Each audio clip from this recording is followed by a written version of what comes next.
जय माता दी। नमस्कार भक्तगण, माँ भगवती की कृपा आप सभी पर बनी रहे। आज गुप्त नवरात्रि का 5वां दिन है। इस दिन 5वीं महाविद्या माँ छिन्नमस्ता की पूजा आराधना की जाती है और माता स्कंद माता की भी पूजा आराधना की जाती है। देश के कई हिस्सों में छिन्नमस्ता को प्रचंड चंडिका के नाम से भी जाना जाता है। सनातन शास्त्र में माँ को सर्व सिद्धि पूर्ण करने वाली अधिदात्री देवी के नाम से जाना जाता है। छिन्नमस्ता 10 महाविद्या देवियों में से छठी देवी है।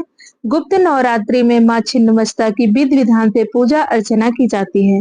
भक्तों का मानना है कि देवी छिन्नमस्ता जीवन देने वाली होने के साथ साथ जीवन दायिनी भी है। कहते हैं कि माँ की श्रद्धा पूर्वक पूजा करने से साधक की सभी मनोकामनाएं पूर्ण हो जाती हैं। पौराणिक कथा के अनुसार एक समय की बात है, माँ भगवती अपनी सहचरियों के संग मंदाकिनी नदी में स्नान ध्यान कर रही थी। उसी समय माता की सहचरियों को तीव्र गति से भूख लगी। बढ़ती भूख की पीड़ा के चलते माता की दोनों सहचरियों का चेहरा मलिन पड़ गया। इस दौरान माता की सहचरियों ने उनसे भोजन की व्यवस्था करने की याचना की। सहचरियों की याचना को सुनकर माता ने कहा, सखियों, आप थोड़ा धैर्य रखें। स्नान करने के पश्चात आपके भोजन की व्यवस्था की जाएगी। लेकिन तेज भूख लगने के चलते माता की दोनों सहचरियों ने पुनः उनसे तत्काल भोजन प्रबंध की याचना की। इस दौरान माँ भगवती ने तत्काल अपने खड्ग से अपना सिर काट लिया। तत्क्षण माँ भगवती का कटा सिर उनके बाएं हाथ में आ गिरा। उनके रक्त की 3 धाराएं निकली। 2 धाराओं से सहचरियों को आहार ग्रहण करने लगी। वहीं तीसरी रक्तधारा माँ स्वयं रक्तपान करने लगी। बताया जाता है कि उसी समय माँ छिन्नमस्तिका का प्रादुर्भाव हुआ। भक्तों का मानना है कि देवी छिन्नमस्ता जीवन देने वाली होने के साथ साथ जीवन दायिनी भी है। कहते हैं कि तंत्र मंत्र सीखने वाले साधकों के लिए गुप्त नवरात्रि का विशेष महत्व है। ऐसे में माँ गुप्त नवरात्रि से पहले ही माता की पूजा हेतु साधक तैयारियां शुरू कर देते हैं। गुप्त नवरात्रि के 9 दिनों तक उत्सव जैसा माहौल रहता है। छिन्नमस्ता 10 महाविद्या देवियों में से छठी है, जिन्हें माँ काली का अवतार माना जाता है। देवी की पूजा से पहले पूजा घर की अच्छी तरह से साफ सफाई की जाती है। इन दिनों मंदिरों को खूब सजाया जाता है। देवी छिन्नमस्ता को चिंतापूर्णी भी कहा जाता है। इसका भावार्थ यह है कि माँ चिंताओं को हर लेती हैं। मान्यता है कि माता के दरबार में सच्ची श्रद्धा और भक्ति से जाने वाले भक्तों की मनोकामनाएं अवश्य पूर्ण हो जाती हैं। छिन्नमस्ता देवी करोड़ों सूर्य की भांति उज्जवल है। उनका रंग गुड़हल के फूल के समान लाल है। देवी ने एक हाथ में अपना सिर और दूसरे हाथ में कृषाण पकड़ा है। उनके गले में 3 खून की धाराएं निकली रहती हैं। 2 धाराएं उनके सेवकों की सहायता कर रही हैं, दाहिनी ओर दामिनी और बाईं ओर वर्णिनी। तीसरी धारा को वह स्वयं सेवन कर रही हैं। मान्यता है कि शत्रुओं पर विजय पाने के लिए छिन्नमस्ता माता की पूजा की जाती है। कहते हैं माँ के उग्र स्वभाव के कारण तांत्रिकों द्वारा यह साधना की जाती है। इनकी पूजा आराधना नॉर्मल इंसान नहीं कर सकता है। अगर थोड़ी सी भी चूक हो जाए तो माँ अपने रुद्र अवतार में आ जाती हैं। इसलिए इनकी पूजा आराधना तांत्रिक ही कर पाते हैं। झारखंड की राजधानी रांची से लगभग 80 किलोमीटर की दूरी पर माँ छिन्नमस्तिके का मंदिर है। राजरप्पा के भैरवी भेड़ा और दामोदर नदी के संगम पर स्थित माँ छिन्नमस्तिके मंदिर आस्था की धरोहर है। असम के कामाख्या मंदिर के बाद दुनिया के दूसरे सबसे बड़े शक्तिपीठ के रूप में विख्यात माँ छिन्नमस्तिका या छिन्नमस्तिके मंदिर काफी लोकप्रिय है। प्राचीन काल में छोटा नागपुर में रज नामक एक राजा राज करते थे।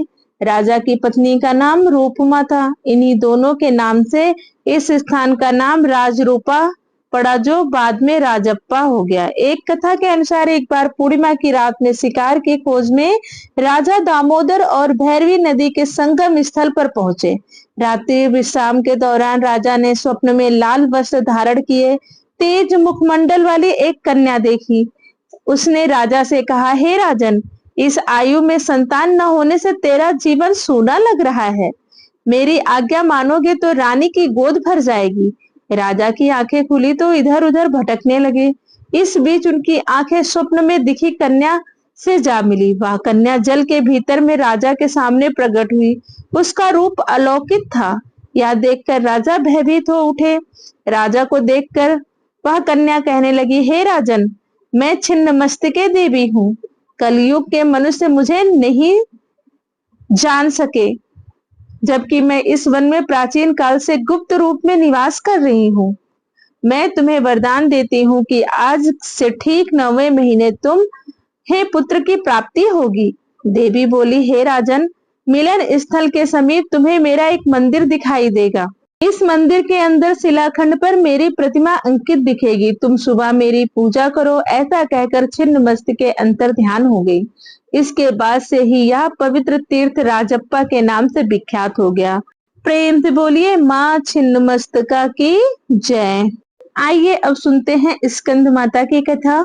माँ दुर्गा का पंचम रूप स्कंद माता के रूप में जाना जाता है। भगवान स्कंद कुमार अर्थात कार्तिकेय की माता होने के कारण दुर्गा जी के इस 5वें स्वरूप को स्कंद माता के नाम से जाना जाता है। भगवान स्कंद जी बाल रूप में माता की गोद में बैठे होते हैं। इस दिन साधक का मन विशुद्ध चक्र से अवस्थित होता है। स्कंद मातृ स्वरूपणी देवी की 4 भुजाएं हैं। ये दाहिनी ऊपरी भुजा में भगवान स्कंद को गोद में पकड़े हैं और दाहिनी निचली भुजा जो ऊपर को उठी है उसमें कमल पकड़ा हुआ है। माँ का वर्ण पूर्णतः शुभ्र है और कमल के पुष्प पर विराजित रहती है। इसी से इन्हें पद्मासन की देवी और विद्यावाहिनी दुर्गा देवी भी कहा जाता है। इनका वाहन भी सिंह है। स्कंद माता सूर्यमंडल की अष्टधात्री देवी हैं। इनकी उपासना करने से साधक को अलौकिक तेज की प्राप्ति होती है। यह अलौकिक प्रभा मंडल प्रतिक्षण उनके योगक्षेम का निर्वाहन करता है। एकाग्र भाव से मन को पवित्र करके माँ की स्तुति करने से दुखों से मुक्ति और मोक्ष का मार्ग सुलभ हो जाता है। पौराणिक कथा के अनुसार तारकासुर नाम का एक राक्षस था, जिसका आतंक बहुत बढ़ गया था, लेकिन तारकासुर का अंत कोई नहीं कर सकता था, क्योंकि भगवान शिव के पुत्र कार्तिकेय के हाथों ही उसका अंत संभव था। ऐसे में माँ पार्वती ने अपने पुत्र स्कंद यानी कार्तिकेय को युद्ध के लिए प्रशिक्षित करने के लिए स्कंद माता का रूप धारण किया। स्कंद माता से युद्ध का प्रशिक्षण लेने के बाद कार्तिकेय ने तारकासुर का अंत किया था। प्रेम से बोलिए माँ स्कंद माता की जय।